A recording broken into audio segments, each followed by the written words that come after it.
All right, Tom Gardinier of the James Monroe Mavericks. Obviously, Tom, 2 aces going today. You'd have to just chalk this up to not your day. Yeah, sometimes it happens. I mean, when you get 2 aces playing against each other like that, 2 teams as good as we are, as good as they are, somebody has to lose.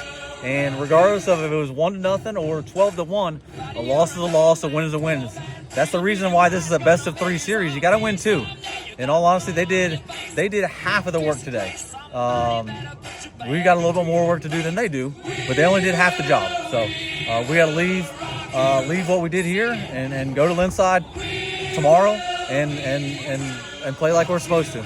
It's so early, you don't want to call it a key play of the game, but Chris gets on base to lead the game off for you. Yeah. Zach Hunt throws him out. How big of a play was that, just to kind of take you out ostensibly a much better inning? Yeah, it was a huge momentum play. Like you said, it's hard to pin it on that one play. Right. But I have full faith. That was a steal on his own. I didn't give him the steal sign. He thought he had it. I have about 4 or 5 that they go on their own. And he thought he got a good jump, and he thinks he got in there. I think he got the tag. I mean, it is what it is. Changes the complexion of that inning, but it doesn't change the game. It doesn't change the game. So I thought they did some things later in the game, hit the ball and stuff real well, but you kind of did some things to yourself early, kind of gave them a little leeway. Yeah, we put ourselves behind the 8 ball. We let some pass balls get by that we normally don't do. We let some balls fall where we don't normally do. But I tip their hat to them. I mean, the kid pitched a great game. We've struggled seeing him.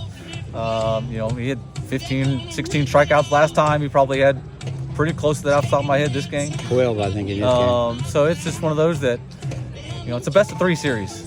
You just got to leave this one as it is. So. Is that kind of what you told them in the huddle? Yeah. I mean, learn from this. But I said they've only done half the job. We've got a little bit more work to do because we got to get 2. But at the beginning, before we started today, it was you got to win 2 regardless. So for Hines, it seems like it's the same thing that keeps haunting. 2 pass balls in the first inning, giving them the lead back. Yeah. And my 3 hit batsmen, I guess, are on him. But it seems like things kind of conspire against him at times where he could have a lot better, and he's got really great numbers now. Oh, yeah. But he could have even better. He could have even better numbers. Sometimes the old saying goes, the snowball starts rolling down the hill. You got to stop it somehow, and sometimes you just got to get out of the way and you got to stop it. And then the easiest way to stop a rolling ball is don't push it down the hill. And he's got to learn to be a little bit better pitcher. He's a great pitcher, but if we can take him to the next level with just some of that mentality stuff. Is the pitch count elevated a few more pitches in postseason? No. I'm seeing people with 120 pitches. What is the pitch count? No, his now? 110's the cap. Right. But if you're in that last batter, you can keep going until that batter's done. Now, I think it's maybe the same. I've seen guys listed with 120, and I know they pitched to more than that. 10 pitches for one. That's yeah, it's the same. And in all honesty, I was looking at the forecast trying to figure out if I needed to keep Caden under 75. That's what I was wondering too. Yeah. We blinked and he was at 84, and I was like, there's no difference between 84 and 104, so we might as well just ride it out. So. But Lester was so much better. I mean, he's won both games down here, but down at your place, he had some errors too. But he's a tough pitcher. He's a good thrower of the baseball.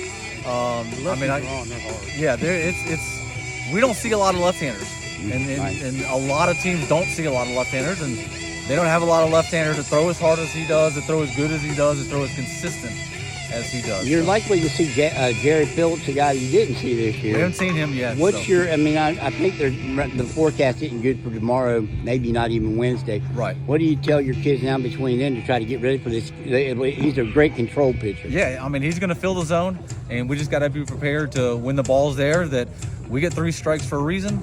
Don't let the at-bat go just because of 1, and attack it when it's your turn. Coach, appreciate it. Thank you.